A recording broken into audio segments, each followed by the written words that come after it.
each other way back then. They're young, but not so long ago. They both graduated as law students, right? And then Amadeo came to New York, right? And Roberto was on a visit to New York, and they decided to join forces. Now, they both grew up, as I said, in Naples, Italy, in a beautiful town called Torre del Greco. And their reputation, they earned their reputation creating fine, real jewelry, not costume. Last time they were here, they waved around a necklace, and one of the students said, "How much is that?" And they said something like $10,000. It was just floating around loose. So they might do that again, who knows. And their creations appear in Town and Country magazine always, WWD, Vogue. Their atelier is on 57th Street, and you should have a field trip to go up there because it's like a museum. Amadeo's family has been famous for 5 generations for creating the first cameo of Mediterranean coral, because Torre del Greco, the waters around Naples and that part, are full of coral. And so the carvings are works of art. They should be in the Metropolitan Museum. And their jewelry today, the contemporary jewelry, is at Bergdorf Goodman. They're the darling of the president of Bergdorf Goodman, I know that, and Nieman-Marcus and Saks and many other stores. I haven't brought up to date, but they will. Okay? Are you ready? Both of you can take me away. Thank you. Aren't they so much. adorable? They're adorable. I love them. You're welcome. So, good afternoon, everybody. Thank you for having us here today, and we're going to start.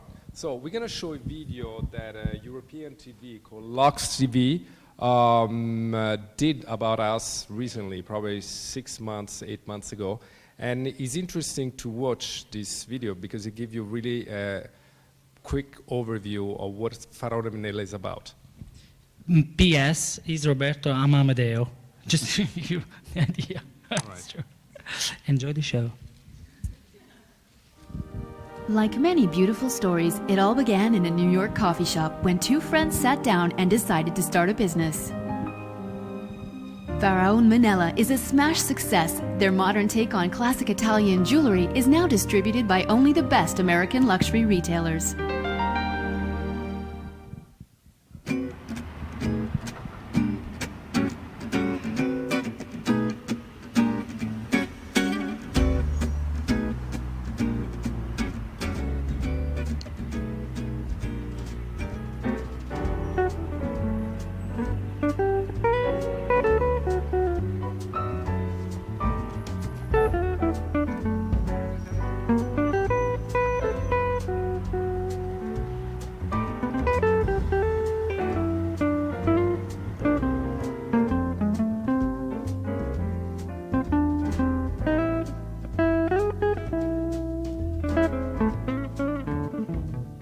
Faraone Menella nasce nel 2001.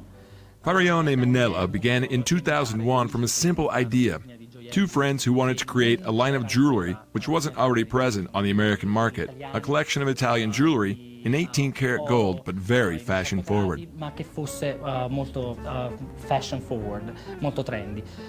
After a few months, we were able to get on the set of Sex and the City, and our jewelry was being worn by actresses Kim Cattrall and Sarah Jessica Parker. Only 4 months after going on the market, the American press was already talking about it, and now we're distributing it in the best shops in America. La stampa americana comincia a parlarne. So in 5 years, we've succeeded in creating a trend and a brand which may be among the biggest in America. A creare un trend ed un brand che adesso è uno forse dei più importanti negli Stati Uniti. La Faraone Menella ha 3 collezioni. Una prima collezione che è quella con cui Faraone Menella has 3 collections. The first is the one it started out with, the 3 handmade chains with different size details, all 18 carats and produced in Tuscany. Grandezza ogni parte della catena, tutte in 18 carati, e questo viene tutto prodotto in Toscana. We call that our signature collection. The second collection, which we started 2.5 years ago, couture, is made with semi-precious and precious stones and diamonds. Preziose, diamanti.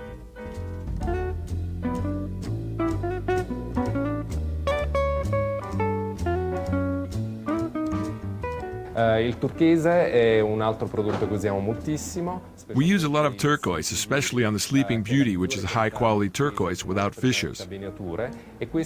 This is new in the States because 3 years ago there was a big thing for turquoise, which had been more of a seasonal summer product, and now it's a classic. Stagione, specialmente estiva, è diventato un classico, quindi ogni anno. Each year we put out our new turquoise collection, which, along with pearls and coral, has always been worn by European women. La donna europea ha sempre usato e ha sempre avuto nel suo jewelry box. Adesso noi abbiamo tutto il piano. Roberto is interested in architecture and has redesigned his floor. It's a magnificent open space in soft serene shades, light gray and white. All the furniture comes from Italy and was designed by Roberto himself and done in wrought iron. It's a very elegant space, which could be a store itself, but it's not, except by private appointment. It's mainly a place to meet celebrities, the press, and important clients. Potrebbe essere un negozio, ma non lo è, se non per private appointments, soprattutto per celebrità, per la stampa e per i grandi clienti.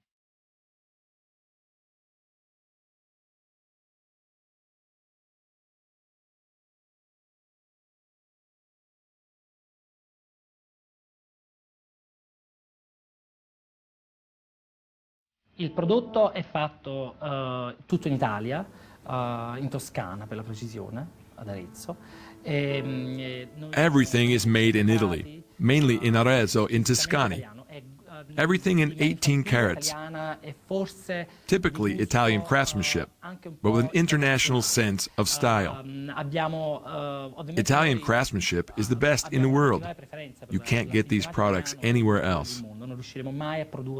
We think that made in Italy is a very strong message, and it's a big plus for our clients. Un marchio fortissimo e anche un bonus per il cliente che compra il prodotto.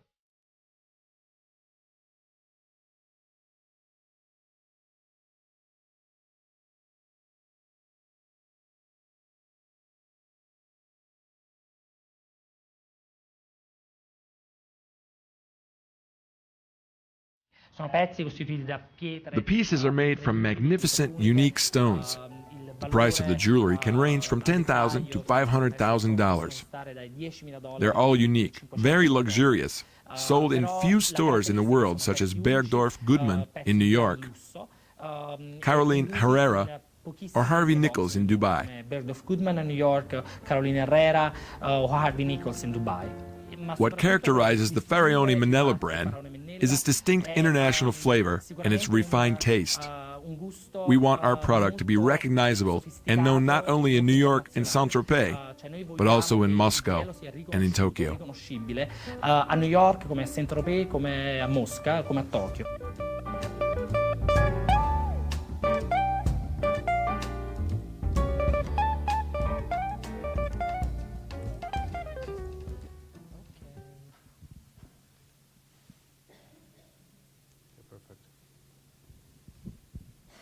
Lights.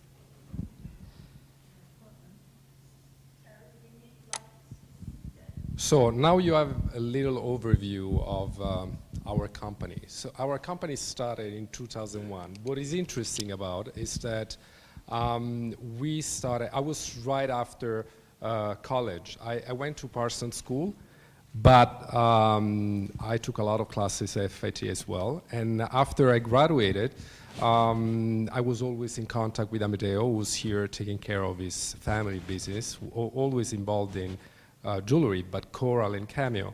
And we met up for a coffee, like Italian do, an espresso. And at the time, the only place was doing a decent espresso was Starbucks, but now there are much better places. Anyway, so we were sitting there late at night, and I was planning to go back to Italy and probably either go and work with my dad or start something over there. And he told me, why you don't stay here? Let's start a company together. I work for my dad, and it's already tough. And I would like to do something by myself, and would be great. You have, you just came out from college. I've been doing this for a generation. Let's invest, at the time was $5,000 each. And let's try. If it works, works. If it doesn't work, just go back and whatever. So we invest $5,000 each, was 3 months before September 11, and we start working on prototypes. We invest all the money doing prototypes. We design it, we made it. And of course, the next step was to find a distribution for it. And we didn't know anybody. We were new in this country, and with no credit history, no loan that the bank could ever offer us. And one day we found this Italian guy who was a broker, and we needed an office. And he showed a couple of places to us, but unfortunately, those were too expensive for our budget. I mean, consider $5,000 each and prototype made, I mean, was very little left. So we saw a beautiful place, a townhouse, first floor on a townhouse. It looked like a store, but it wasn't, on the Upper East Side. And we knew we couldn't afford it. It was at the time $1,300. That, I mean, sounded like too much for us. I mean, impossible to pay. So at night, we were walking and we said, let's go and check it out once again. And then if it's not, if we don't have a sign, I don't know, from the sky for something, from something that is going to tell us, you got to do it, even though it's risky because you might not be able to pay the third month, eventually we would have taken it. But the sign didn't arrive. We were walking. Suddenly, right in front of the door of this that became our first store, there was a big trailer, and they were filming Sex in the City. It was very late at night, and this crazy woman with the red hair and a cowboy hat came out. Was Patricia Field, the costume designer, and she said, "Hi guys, cutie, what are you doing here so late?" She was killing time. I mean, they were start filming in 6 hours, probably around like 4 o'clock in the morning. We went up on the trailer, and so we were chatting and talking, and she asked what we were doing. And we said jewelry, and she said, can I see it? And that huge bag of all the big brands, Bulgari, Cartier, Tiffany. And we said, well, we're starting jewelry collection. She said, I want to see it. I ran home. At the time, we didn't have an office again, so I had everything in my place. I took the bag. I showed it to her. She called Kim Cattrall and Sarah Jessica. She got crazy for it. And we ended up doing the jewelry for all the last 2 seasons of Sex in the City. So this connection was key for us. All the big stylists and editors start talking about us. Suddenly we got a cover of WWD with our jewelry, and the title was The Big Coming Back of the Gold, and was, Faraone Menella.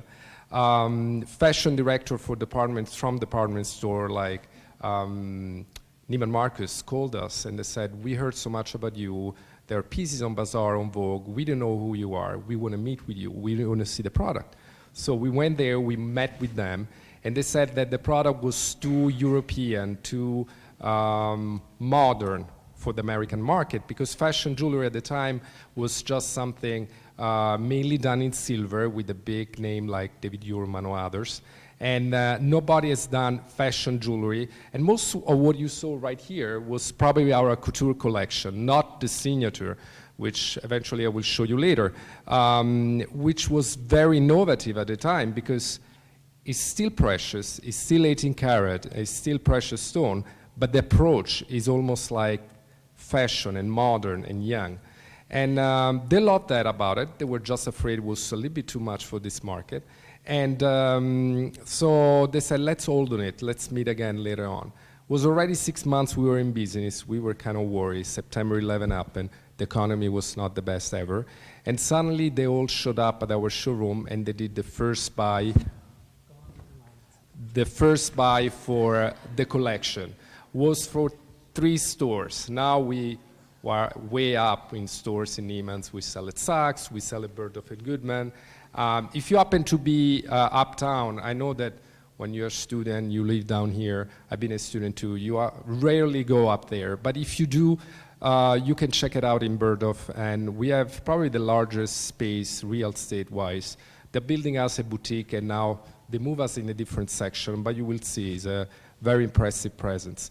Or you can go to Saks, or you can go around the country to those stores. But to make the story, to go back to the story, to the initial part of this venture, after that, we were just covered with editorial and press, and those made us what we are right now, and those made us popular in the industry of jewelry.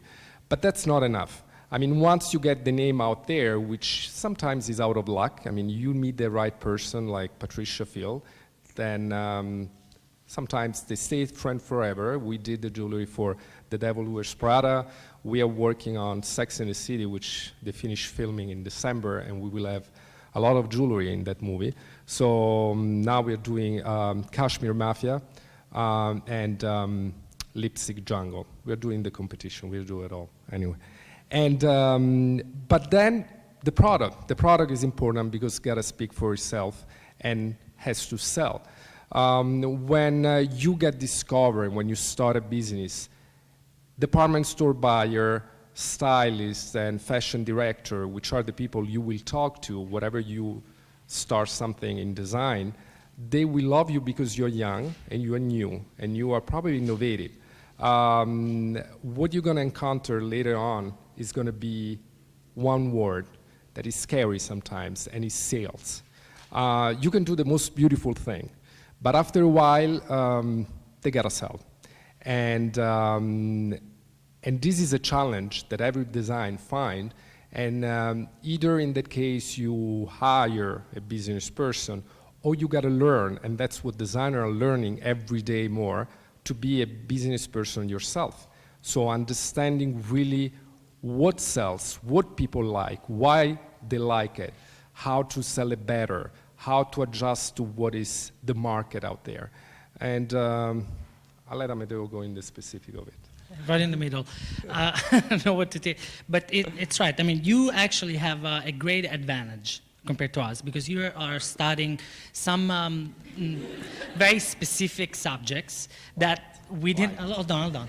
I'm getting this. Maybe this. Yeah. You're studying very specific subjects and that we didn't know about. A lot of fashion merchandising and visual merchandising. Things are very, very important.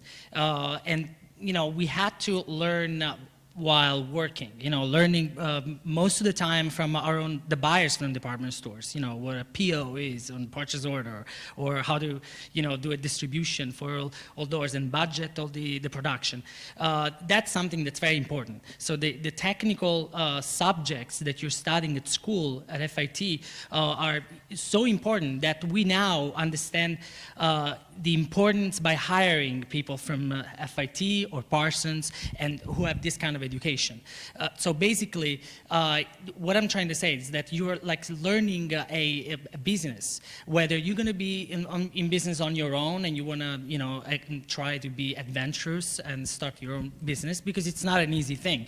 It's financially compelling. It takes a lot of work and a lot of passion, but also a lot of worries and trying and not getting upset if they slam a door in your face, which happened to us also. It's not just like a success story. We had several mean buyers who didn't like the jewelry, and then the next one in the same position loved it. So you never know. You're talking to people, but whether you're going to do that or you will start your own career in a fashion company and as an executive, starting as a buyer, you already have a background that now companies like ours, and bigger of course, crave, because those are the only schools that really form people to be in this incredible industry, which is a multi-billion-dollar industry and gets bigger and bigger. It's fashion is not just like the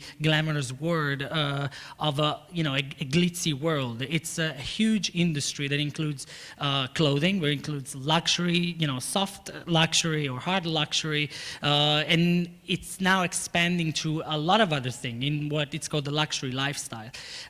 So that's really, really important that you understand how important is what you're studying and how important that is to the companies where you're going to work with. Actually, it's funny because recently I just realized that our buyer, the jewelry buyer at Holt Renfrew, the Canadian most important luxury department store, it's like the Nieman-Marcus of Canada, is a girl who actually graduated 2 years ago from FIT, and she was here 2 years ago during our lecture, and she remembered, and of course we didn't meet at the time, and now it's like so ironic that she's our buyer there, so we have to deal with it. It's ironic because she went up to the senior buyer and she said, I was at the lecture at FIT, I saw this guy, I love the jewelry, it's amazing, did you ever carry them? And she said, I did not, but actually we have it on the list because that's who we're going to carry next.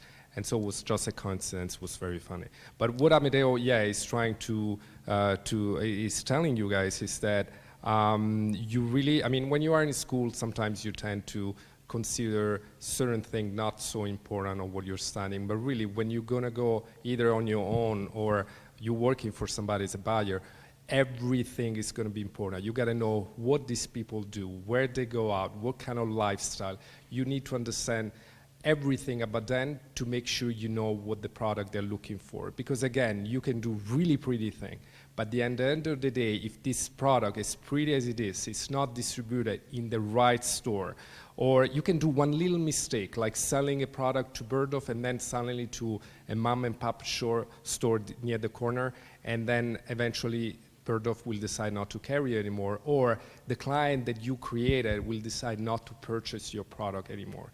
You have to remember, go on. Yeah, but at the same time, it's also very important for you, and probably your school helps you realize that it's all about marketing. So selling one product at Bergdorf Goodman or Nieman-Marcus or Saks, it doesn't mean that you are touched by God and you're going to be in the best store. No, it's just a product. You want to sell, a certain product to a certain customer, type of customer, hitting some demographics and not others. But you can be an equally successful fashion designer, accessory designer, or jewelry designer selling at Target and Macy's, because the creativity doesn't mean that a piece of fashion, whether it's a bag or clothing, it's $5,000. It can be $50. Actually, it's even more difficult to design something original, beautiful, elegant at a price point. So it's just branding. It's like a huge umbrella, and you have to take in consideration many aspects. So wanting to sell, a lot of people start this business or wanted to be in this business because they're really taken by the word of fashion, and they're all watching Project Runway, but it's not all Project Runway. It's a business and it's an industry, and it has to be profitable. So the profitability comes with originality, with the vision. And so if you really, whatever design you're doing, it's the vision that you're pursuing. So if you think that something, it's more adapted to a mass distributed market like Macy's or Target, you don't have to feel like, but I really want to be in Bergdorf's, because you want to do something at Bergdorf Goodman. If you're making a product that for what it is cannot be reproduced in multiples. So that's what you do. You do it with your own hands. So you try to enhance with the proper marketing strategy that the limit of the pieces that you can do. But if you have a great design idea and you want to see it on everybody, then why not going to another type of distribution, a wider distribution? Everybody wants to do that anyway. You see now actually the breaking the bridges from every most important designers. Oscar de la Renta launched last year at Macy's a collection called All by Oscar de la Renta, which goes from clothing to accessories to perfume, and so many others with the high fashion designers, young and hip, at Target every year. So what I'm I'm trying to say is that it is the vision that you're pursuing, and that you have to follow your instinct and your vision, and not just like being influenced by other external sources. People are going to tell you one thing or the other. You have to be the only judge of what you're doing, because you're creating it if you are. And then if you're on the other side, on the marketing side, you're not the designer or the creator of a product, but you're in the marketing, in a marketing agency, an advertising agency. It's even more compelling that you know exactly what you want to do with that piece of with that product, if you want to, where it's going to sell the most. Because at the end of the day, we are creating something, and the biggest satisfaction is to look at people wearing the jewelry or the clothing or the accessories, not just like sitting on a shelf in a store.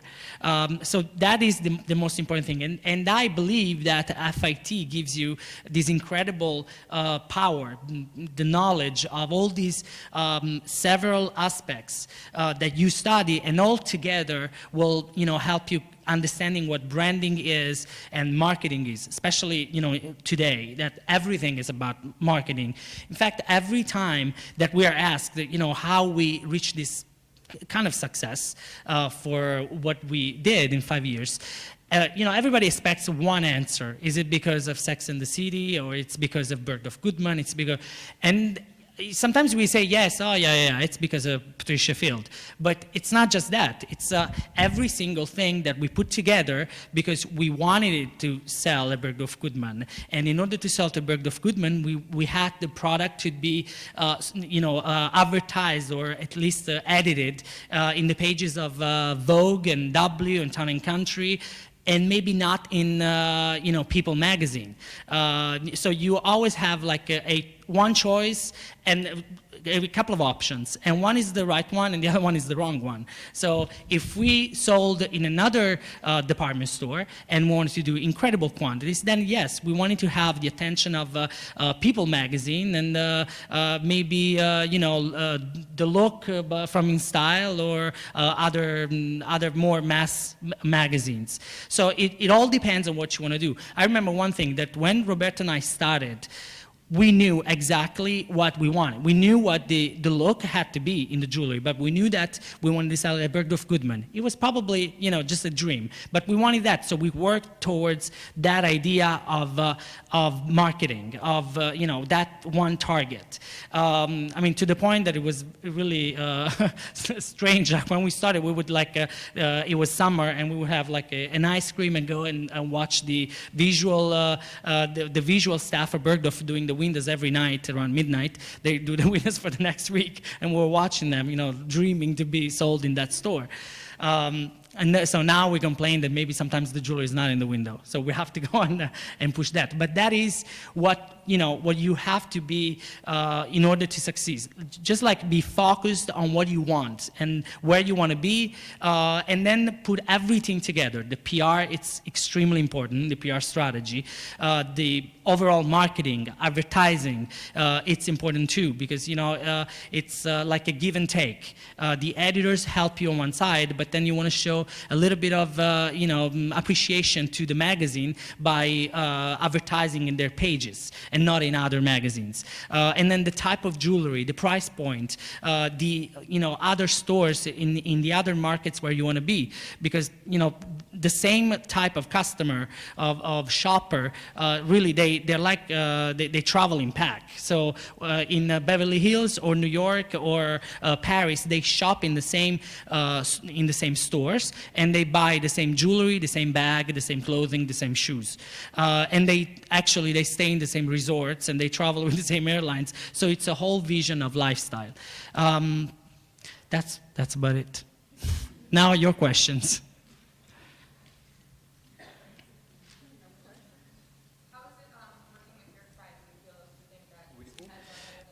That's, yes, it's great, because it's... As you can see, he talks a lot. I talk a lot.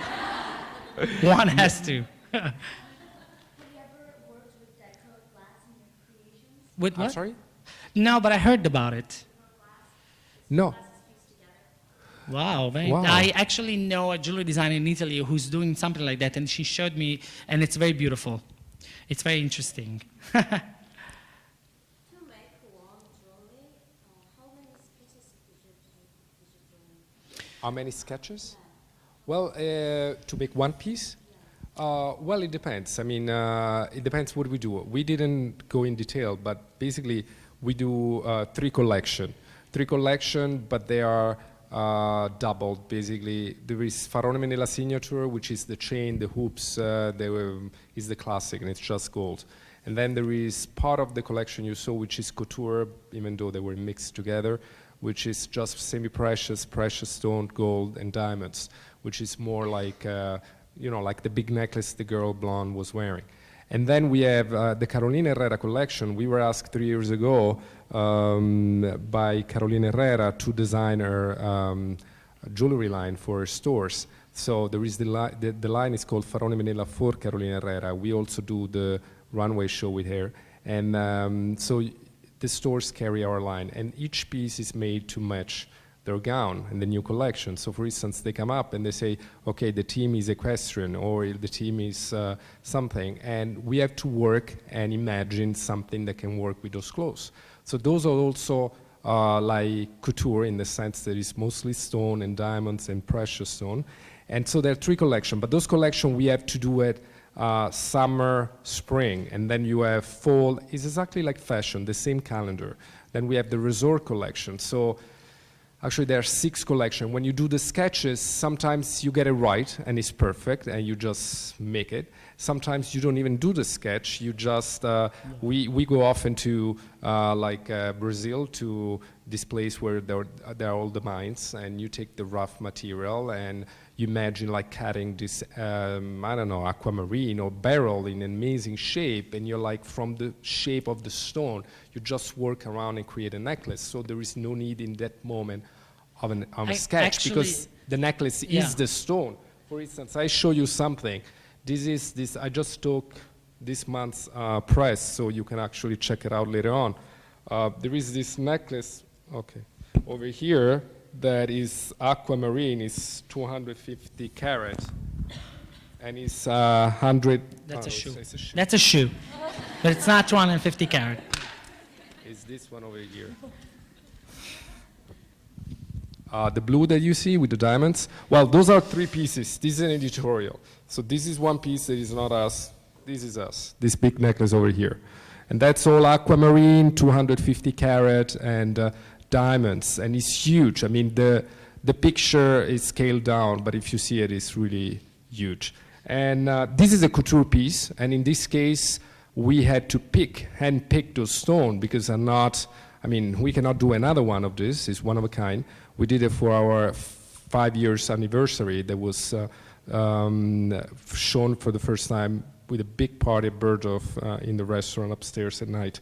But if you can pass around and look at it. So in this case, you don't need a real sketch, because once you get the cut you want and the stone, you just like put around the diamond and you're like, okay, we're gonna mount it. That's the necklace. Sometimes you sketch it. But to also answer your question, I think that if you really just like a seat at the table and with a sheet of paper and your pen and want to make a design, it's too automatic. You have to have a little passion. It's not about how many sketches will take you to the perfect piece. Sometimes you don't even need to sketch it. You just like walk in the streets and you're inspired by. You really have to be inspired by the woman that you envision to wear that the jewelry or whatever you design, and then you sketch it, but you already have the idea in your mind. Basically, I think in our case, many times we sketch things and then we just like nix it because we design it and then we say it's not us. It's beautiful, but it's not us. It's not our client. It's not our woman. So it comes from in different ways. Sometimes we have ideas like just being on a beach or on a plane. I mean, and very, very difficultly, really, we have good ideas in the office. No, and especially what I said today to somebody else. Somebody asked me, so how the creative part of the job starts and begins? It doesn't. I mean, the only thing, you should not force it. Sometimes you have deadline when you work, and of course department store call you and they say, okay, when you show the spring collection, and they want to come in December to pick up the pieces for the catalog, for the press. And you don't have anything done. Why? Not because you were not working, you were lazy, because I believe you need to be somehow inspired, and if it happens, if you sit down on the desk with a pencil, you try to do something because you know you need 30 pieces in a week and have the sketches. Most of the time you're going to draw something, but it's going to look average, nothing special. It's pretty, but you need something to come in you and be inspired. Sometimes happen, as Amadeo said, on the plane. I don't have a cell, a BlackBerry. I sit there on the Continental little towel, paper, you know, where you put the... Napkin. Translation. I can sketch like 30 pieces, like really, really small, and then when I go back to the office, I do the rendering, and maybe I'm gonna just do 5 of those. Why? Because then when you are in business and you learn more, and this is something that is gonna come naturally to you, so it's something you cannot teach. We didn't know anything. You will understand that, okay, this is beautiful, but how gold do we need to do that? How kind of machinery do we know? How much is going to cost? Is a woman going to buy that? I tell you something funny that we used to do. We used to price a pair of earrings sometimes just based on, of course, the gold and whatever has to be put in. But then we realized later on that sometimes you can do this and looks beautiful. It's a beautiful glass. Great. How much would you buy this for? Tell me. Tell me a price. Like 50 cents, 25 cents, I don't know, just say something. But actually, this costs more. Unfortunately, I cannot sell it for 25 because this costs more, but looks 25. So you know what you do? You say, okay, I cannot do this because it's not going to be profitable. It's not going to work. Even though it looks cheaper, it costs much more. So a lot of drawings sometimes change based on that. Or you do something beautiful, incredible, but it costs too less. We had a pair of earring at the time. There was a lira. We didn't have the euro, and then the gold was much lower than it is down because it's been increasing in the past year incredibly. And we had this earring that was $200. And a lot of people say, is it real? It was big, it was beautiful. And they were, okay, this must be custom. It was real. But it was not selling. It was beautiful. Suddenly, of course, the lira changed to euro, and then the gold went up. We decided to price it in a different way. Amadeo looked at those and said, what do you think? And then we went around the office. How much would you pay for that? They said, oh, this must be $900. It wasn't. It was not $900. We put at $900, sold out in every store. People were willing to pay $900 because it looked $900. Sometimes we do necklace that costs technically a little bit more, and we don't make so much money on it. But why? Because it just looked that price. This is another thing. The pricing is everything, is the key. So you have to be good enough, and nobody is. I mean, we are on certain pieces. Some other, just because you're a designer, you're passionate, and there is the creative side of you that is going to try to kill the business part of you and says, no, I want to do it because I like to look at this piece in the case because it looks so beautiful. I don't care if I'm not making as much money proportionally to the other pieces, so you do it anyway.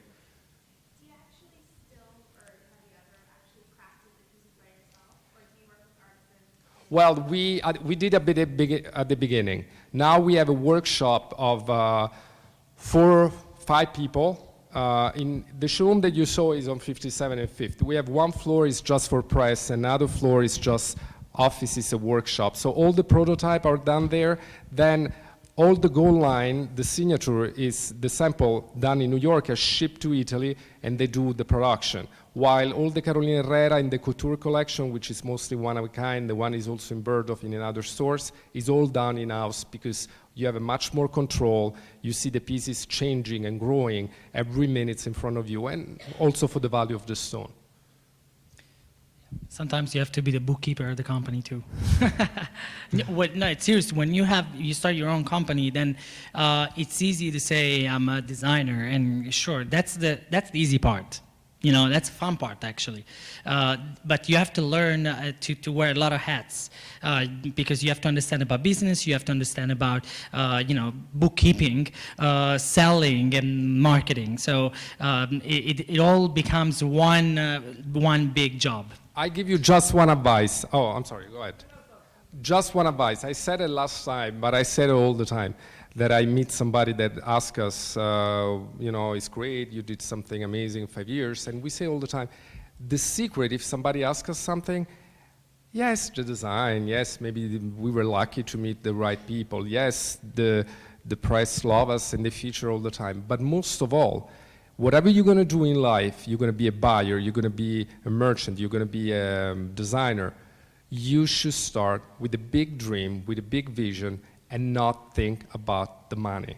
Meaning, the money is important, eventually you will make it, and if your idea is right and you are lucky and all these components fall together, you will make it. But if you start thinking, okay, I should go into handbag, you know why? You can make a lot of money. I don't know, maybe it's karma or it's bad luck, it's not going to go back to you. Amadeo and I, we started with a lot of young designers in the same field. A lot of people go in certain direction because they're like, oh yeah, you can make a lot of money. I just go buy some beads, I string them together, and I'm a jewelry designer. They all disappear.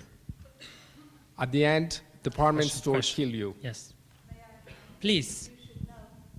Raise your hand and let Roberto and Amadeo know how many of you want to be designers if you study. In any. Wow. That's what I want.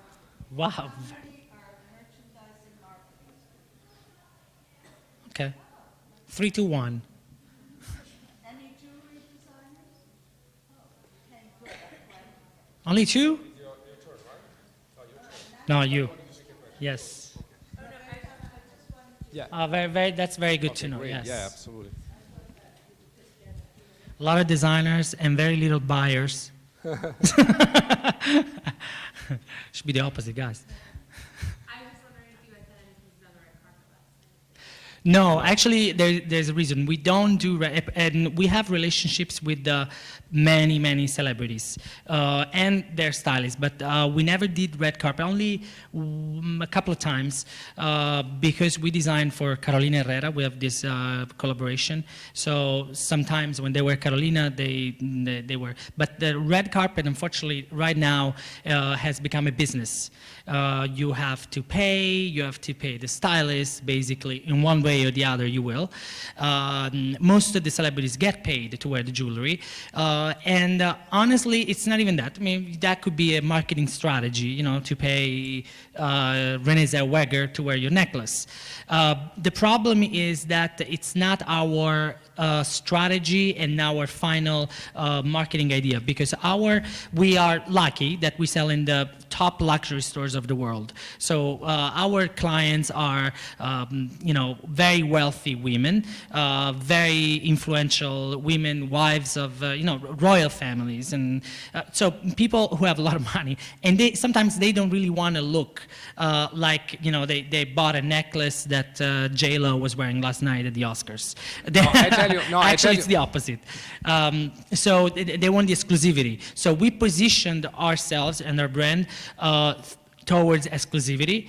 And like, in instance, Oprah wears our jewelry all the time on the show. There was a promo. I mean, she does a promo for Yeah, something. for the new show. She's wearing the The white big- gold yeah, the big earring with span- diamond. But what Amadeo didn't But she say, bought it. She bought it. We don't know where she got it. And she has didn't in even every ask for a color. discount. She went to Bergdorf and bought them. So, No, what I was saying, red carpet is about big pieces. It's and bling. mostly you will see Boucheron or Fred Layton. They are all landed. They all get $200,000 to wear it for half an hour, and they go there and they look like this girl that never wore a dress at the prom. Oh, I'm wearing this. This is beautiful. They gave it to me, which is not very much what our client wants to be, because she's going to say, as Amadeo said, I don't want to wear what J-Lo wears. But that's not even the point. The point is that we are not willing to pay that kind of thing. And also because the line that we sell, except for the couture and the Carolina Herrera, which we have a contract with them, so we can go just through their people that wear Carolina Herrera, is really fashion jewelry. It's this big gold hoop with the diamond underneath, and those are not red carpet pieces. Yeah. I mean, But- today red carpet is this big Fred Leighton, But like, with that said, for you studying fashion design, it's the opposite. If Yes. you're a fashion designer, you really need the red carpet. This is yeah, because you go on need the the red pages carpet, of you In need the Touch and socialites, people and you know. thing. And that's very important because you can't show jewelry. Most of the time, jewelry is also sold, through a picture in still life. Actually, the best jewelry ad campaigns, if you think about Cartier and Tiffany and Bulgari, It's never on a model. It's never on a model. Well, clothing, you really have to show it off on a model. Even when you do it here, maybe in the at school, it's very important. So that's why it's not that important for jewelry as much as it is for fashion, for clothing. If I'm not mistaken, I think No, you're not. No, just kidding. I've heard you done interior. Yes, Roberto. Oh, yeah. So you actually measuring. No, I tell you, my passion was architecture. That's what I wanted to do, and that's the reason why I came to New York. But I went just already through law school in Italy, and I thought if I study 6 more years, I'm gonna kill myself. And I met this friend of mine, and she was a dear friend, and she said, "You gotta go to Parsons. It's amazing. It's a great school for design." And so I applied to at Parsons. I studied marketing, but my passion was always architecture and drawing. Then I took classes here at FIT, and the truth is that jewelry is nothing else than architecture in small scale. You take something, you make it small, like design an object. So it's pretty much the same thing. But yeah, the passion is still there, so when I can, I just apply this passion that I have on whatever I do, the packaging and the design of the showroom and the stores and everything, display. The most accomplished designers in the world, big names like Giorgio Armani or Versace or Valentino. At the end of the day, aesthetics is just one big category. Whether you design clothing or jewelry, then with expanding your company, you probably will expand into many different things. Actually, now the biggest trend is for fashion designers to do architecture, basically. So design condominiums or hotels and resorts. Like Armani is doing in Dubai, or Versace is doing in Japan and in America. So it is a big thing. What kind of quantities do you do in your signature line? 'Cause other pieces are more one-of-a-kind. The signature line is probably 65% of the collection. And, well, one style. Yeah, how many? Hundreds. Oh, okay, no, like, Hundreds. I mean, imagine the signature collection goes to more than 100 stores. So they are not sell once, but many times they order in multiple, so many, I don't even know. But the one of a kind, like this one on W, just one. But there is also the couture, which is big brooch and pin with precious stone, that definitely we do more than one. It depends. When we sell it, we advertise and we push it for an as and one of a kind if it is. If not, we just tell them, oh, it comes in every color. So Actually, you want to know the irony is that the pieces that still sell the most and in the most quantity are still the first few pieces that we designed and made at the beginning.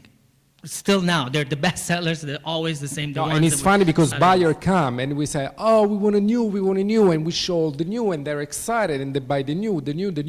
But then we see the sales, and the new are selling. They will go well, but the first one, which were the one that at the beginning were not moving because people were afraid, oh, it's too big, it's too long, it's too wide. I mean, they're still our best selling. Yeah. And this was a big, I'm sorry to say that, this was a big lesson And I because it talked doesn't about- make us afraid, because now that we start a completely new direction, a new collection, which goes still in the same look, and at the beginning we had people saying, oh, we don't know, we actually are happy when they are not sure about it, because when you truly believe it, you know it's going to sell, and this season has been just exploding and selling like crazy. Once, like before, everybody was like uncertain. So you have to just be sure about what you like. Don't get anybody tell you anything. No, also in Dubai and Harvey Nichols in England, in Japan, Hong Kong, Crawford, Beijing. It's funny actually how New York is so important. If you are successful and achieved in New York City, they'll come to you. It's unbelievable. From the moment we started to sell at Bergdorf Goodman and our boutique at Bergdorf Goodman was growing and growing to what it is now, we just got phone calls. We never had in 5 years to pitch a sale. We still don't have a sales team because they just come to us. We never did a trade show, which is very common in jewelry. If you want us, you come to us. We don't go to anybody. We don't call anybody. And that's our strategy, which is very snob, but it worked because when they come to our place, they got so intimidated, impressed, they feel like we gotta have you. And they feel it even more exclusive, and they didn't know that the reason why we didn't do it, because we didn't have money.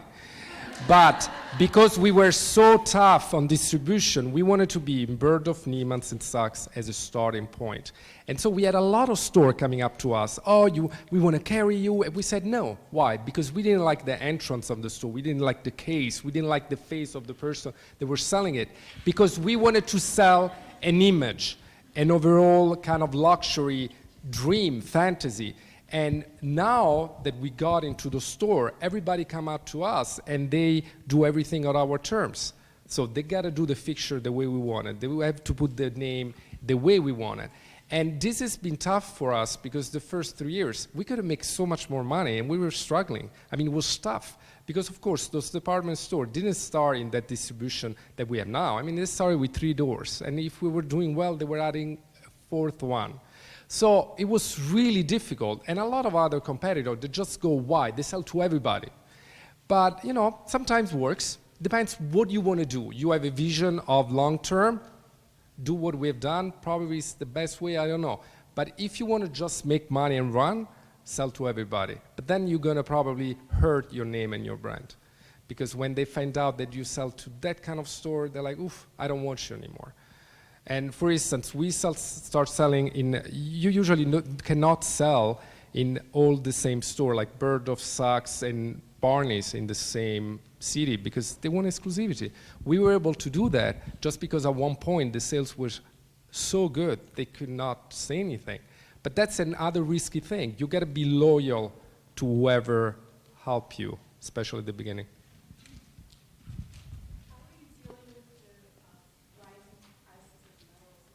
It's killing us. There's nothing you can do. There's nothing you can do. There is nothing you can do. I mean, what you say when we see clients or we do events, we say buy it now because tomorrow is going to be the double. I mean, there is nothing you can do. The problem is that sometimes it's difficult to explain to a consumer that it's not up to us. We're not making more money. It's just the metal that is doubling and our markup is the same. But the truth is that if you go in that direction of very high luxury, I mean, we had the best months ever in Bergdorf, and everybody's complaining. It's like, oh my God, it's a drama. I mean, it's the what do you call it? Come si dice la crisi? Recession and all this thing. I mean, yes, maybe it's going to happen, but that kind of level, those people will always have money. Actually, I mean, you study jewelry design, right? Yeah. In jewelry, it's actually historically, every time the gold goes up, people want to buy more gold jewelry. Because it's perceived not only as an accessory, as it is now, but also as a luxury and investment. So the wife can buy something and kind of tell her husband, oh yeah, but gold is going up, and it's well known. So it's like when the stock goes up, and it's good for everybody. You had a question. Any other question?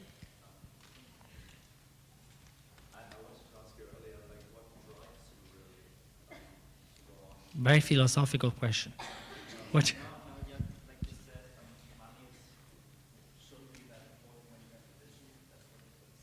Yes.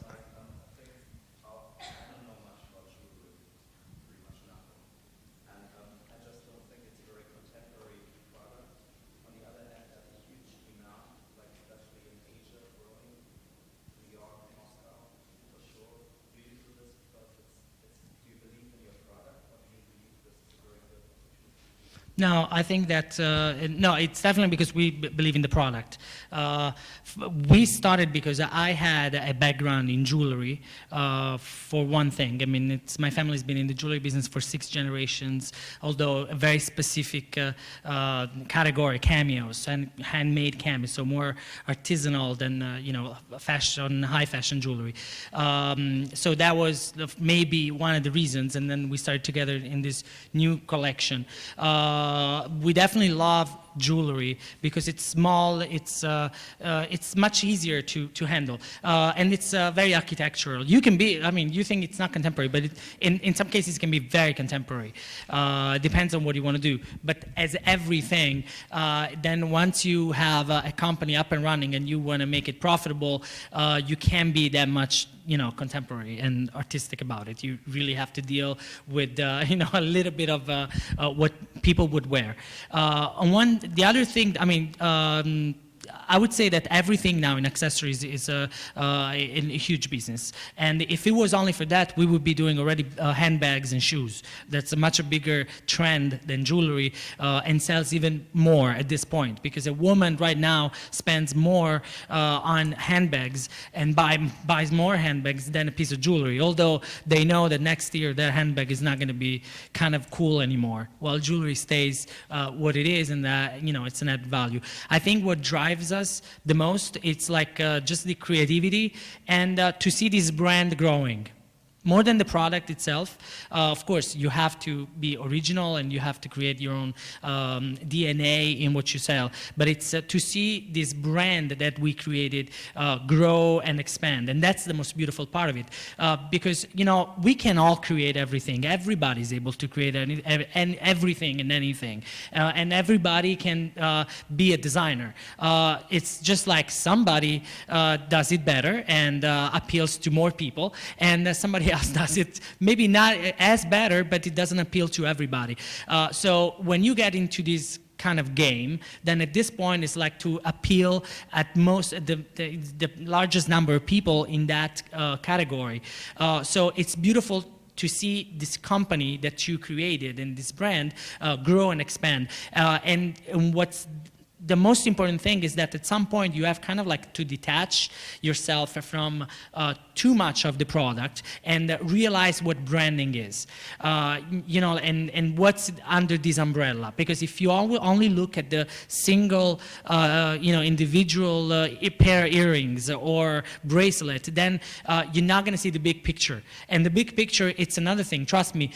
Sometimes we have meetings of hours and hours and hours with Bergdorf Goodman, Nieman-Marcus, or you know, Lane Crawford in Hong Kong, and we talk about everything but the product, because they believe in the brand. They think that the woman is going to go into Bergdorf Goodman and buy a Faraone Menella gold earring when she could buy any other earring on the market. So, but she is attracted by that brand, and that happens in fashion, that happens in accessories, that happens in furniture, I think.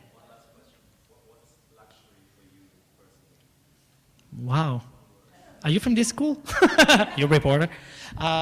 Yes, that's a very good question. I think that nowadays luxury has been really abused, the word, is overused. Especially with the luxury condominium. Luxury condominium, everything is luxury. You know, you walk in the street and you see luxury condominium, you know, luxury jewelry, everything is luxury. Everybody calls whatever they're, but nowadays in, you know, in this global economy, luxury, it's really a lifestyle.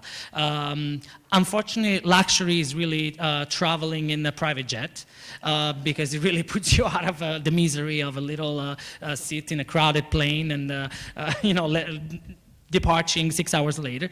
But it's more of a lifestyle. What I see of luxury, it's not what I live, it's not my life, but the life of our customers, our best customers. And our best customers' lifestyle, it's luxury, it's an entire approach to lifestyle, from where they go on vacations, and you know, the friends they spend time with, the golf club they belong to, and the jewelry they wear. It's not necessarily about having a lot of money. I mean, we have different clients. Some that have a lot of money, but they don't have a sense of luxury and of taste. And then others that would not buy anything for a month, but they would buy an earring, and they're going to wait for a year to buy a Birkin bag, but that's what they buy. So it's about, as Amadeo said, lifestyle, the place where they go. And it's not necessarily the one you read on Travel and Leisure. It's just this niche of people that travel toward the world, and they wear, they feel certain thing. And they want so to that's what it's they want to luxury. be recognized for who they are a little bit socially by what they wear, the earrings, the bag. Unfortunately, that's what it is right now. Then to me, what luxury is, probably time. If I had time to go to Hawaii for 3 weeks right now. But I don't have that luxury. You guys don't sound too worried about competition, but who is your who would you say your biggest? We're so worried. We hate them all. Are you crazy? Well, you know what? Well, competition is not necessarily who sells more than you. For instance, we never put ourselves as It's always high school. competitor of David Yurman. It's a different product, it's a different client. They do silver, we do gold. They decided to go very mass, and we didn't. So probably Verdura. Yeah, I think we have two kinds of competitors. For our couture collection, it's definitely Verdura and Buccellati. But it's not that we say that because we want to be, kind of like compared to them and be in the same league. It's because our average customer, whether she shops in Beverly Hills in Nieman-Marcus or at Bergdorf in New York or in London at Harrods, she shops in that kind of stores. So she might have our earrings, the Verdura cuff, and the Buccellati ring. So, and she goes over and over. That's her kind of playground. For our signature collection, I would say there's a few designers that are sold in the same, in our same stores. And sometimes they're not even, they're not competitors for the same product type, because maybe they do like 24 karat price gold and range. brushed, so it Just for has the price nothing to do with range. ours. It cannot be even compared from the look. But again, it's the woman who buys theirs and ours. So it's like the famous pie, and you have to take a piece, a bigger piece of that, and maybe get that woman to buy more of your jewelry. But the most important thing, actually, this is a good point. Our success in department stores that built our company was that we were able to create, without knowing it, because we didn't know, a collection that would be kind of like collectible. So like in instance, the woman who wears Chanel, she wears always Chanel. Then the shoes, the bag, the suits, and she goes back, and the coat. So it's like her style, the Chanel woman. And that became, in these stores, our customer, she comes back and she has the earrings, the necklace, she waits for the next earring. So she coordinates and adds on and on. While for other jewelry collections, this doesn't happen. You may sell even the $50,000 piece, but then that's it. It was one piece and goodbye. So what in designing, and this of course comes early in the game when you are designing a collection and you want it to be consistent, because that's the most important thing. It's the consistency of the collection season after season, and in a way that has to be recognizable. So we always try to make the new pieces, to design the new pieces in a way that that's our way to see it. It's like, okay, but does it, scream Faraone Menella? Is it us? So you don't want to have all of a sudden, something that it's so different from what you did, until that moment, that you kind of like betray your customer, because she says, okay, now I've been wearing this kind of jewelry, and what am I going to do with this other? It has nothing to do with it. It's like a Chanel going punk.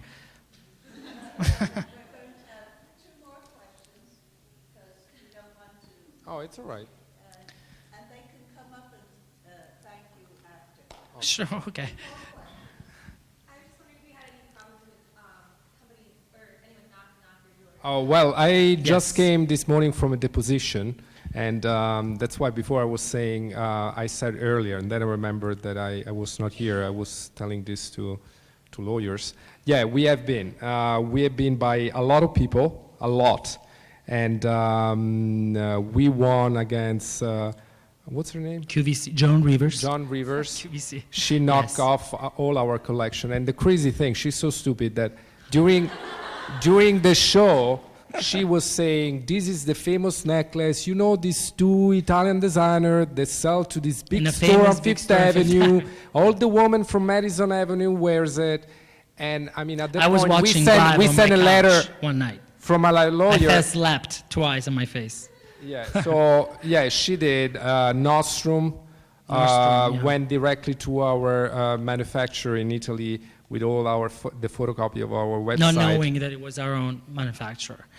Yes, we have, but probably to answer your question, we felt from the beginning that we had to defend also legally our idea because, okay, you're young designers, you already are because you decided to be, so, and you will at some point in somehow. So everything that you have, it's your design, it's your brain, it's your ideas. So that's your only asset because you're not going to have a lot of inventory for a long time, and you're not going to have it's not about your Rolodex. So what you have to really defend and get really a good grip on, it's your identity. You have to be original, and then you have to defend it. At the beginning, we thought our lawyer were a little bit greedy, maybe, and crazy.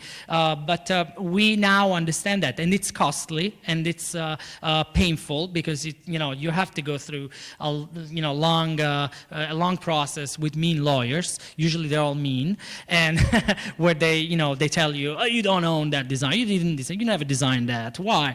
But you have to do it, otherwise you lose everything. So we were successful to stop some things at the right moment and to finish some knockoffs selling. Like on QVC, that was very threatening because once a knockoff it's there, you're done.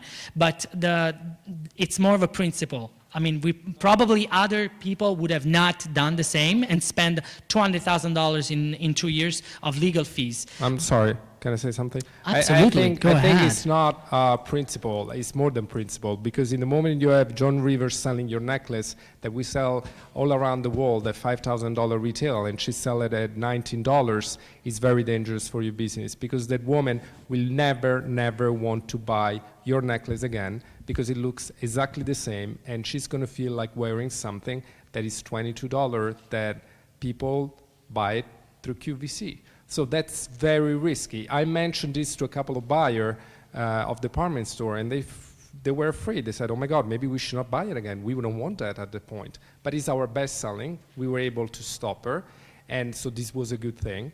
Now we are going through a big lawsuit. We cannot disclose the name, but it's the biggest brand in the world of jewelry, which knocked us off completely. And so we're going on. The expenses are terrible. I mean, our accountant met with us and said, you should stop now because this is going to kill you financially. But we go on because that's what we are. That's our product. And if we don't defend that, 2 years from now, when you were going to see our collection in every store of this huge brand, who's going to know that we made it? Yeah, Nobody. exactly. Who is going to the believe point. that you, guy from FIT, came up with this spec? Nobody will say, listen, this is Louis Vuitton. What do you think? That Louis Vuitton copy from a studio FIT? Nobody will ever believe. And in that moment, you lost everything. And actually, you have to learn that the powerful, big corporations are very arrogant. So they will knock off your designs and think, please, they're not going to go after us. And then we're so powerful that who's going to believe them? That's what happened to actually Louis Vuitton a few months ago when they launched the new brand, the new logo with the little human bodies and creating the logo Louis Vuitton. There was and they launched it big time. And then there was this Dutch designer who came up with that design in the 60s, who sued them, sent a little letter and said, what the hell are you doing? And Louis Vuitton had immediately to pay off this guy, take back all the bags with this new logo, and publicly apologize and praise the glory of this poor designer in Holland, because Dutch is Holland, right? I was kidding.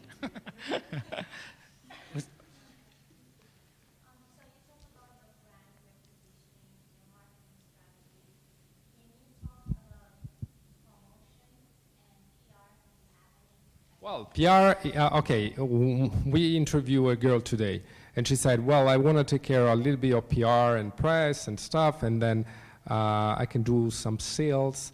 I said, no, everything is PR.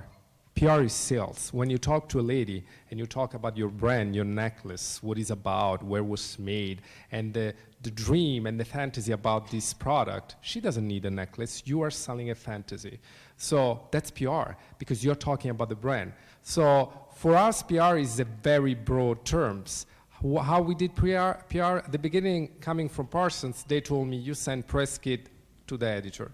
Well, the editor were taking the press kit, tossed it next to the desk, and I said, why should I even feature that? First of all, they first look at who are the biggest advertiser. They need to get a credit. Then, to the other young, upcoming designer, they're cool. To be cool, you gotta be selling in those cool stores, Barney's, Fragments, whatever, stores. And if you don't, they cannot actually feature you, because what they're gonna put at the credit? She sells from her own apartment? No. Sometimes they put a website, but rarely. The truth is that there is no secret for PR. We happened to meet Patricia Field accidentally. We met editors socially. We became friends with them. They introduced us to the other editors. They all our age, pretty much, and they all love our product. And I don't know, for some reason. Well, you know, I have a theory, my own theory. And first of all, to answer your question, we do our own PR. And at this point, we cannot even hire a PR agency, because we know more than that. Every time we sit with a PR agency in New York, big ones too, and then they want to work for us, halfway we understand that they know much less than we do, and then we were still gonna make the phone calls, and they will handle the the little details. So at that point, we just hire somebody following up in the office, and that's what we do. And a lot of people really think that we are, we have this incredible PR, editorial exposure and PR connections, because we hire the best PR agency, and they ask us which one is that. And they don't believe it's just us. But to tell you honestly, I always believe that you do it yourself, you do it better, first of all. And if you don't have to be intimidated. You call an editor once, twice maybe, but most of the time, you get lucky. They pick up your phone call. You don't have to be thinking, oh my God, I'm going to call the fashion editor, Harper's Bazaar. She's never going to. No, they do. They take phone calls. I tell you a little story. If you have something new, Amadeo usually emails directly editor-in-chief. If after the second time no accessory editor answers, he just find out the email, which is pretty easy, just because go to you the go boss. to the to the index and you have all the name. You figure out what's the email addresses. She emails Pamela Fiori and Anna Winter, everybody. They love 90% of the email case Anna they Winter, answer. she's going to get back to you.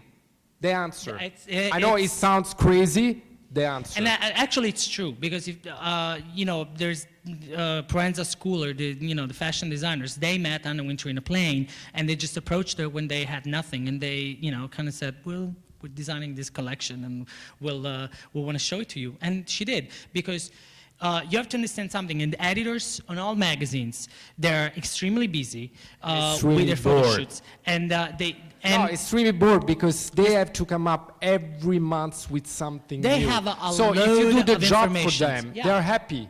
Because if not, they have to go out looking for things. If you call them up and you're like, you know what, I have all this new stuff, send it to email. And they're hungry for newness.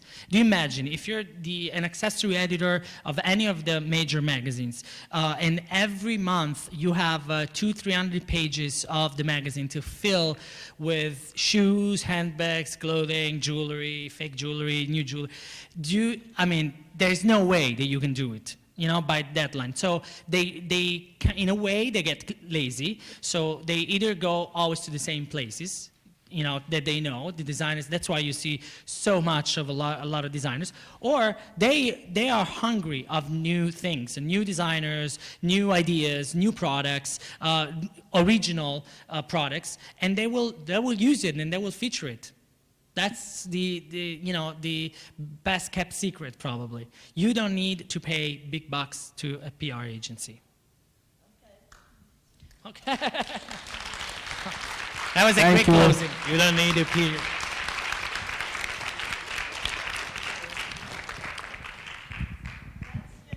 Ma grazie a te. Professor Papazian speaks a fantastic Italian.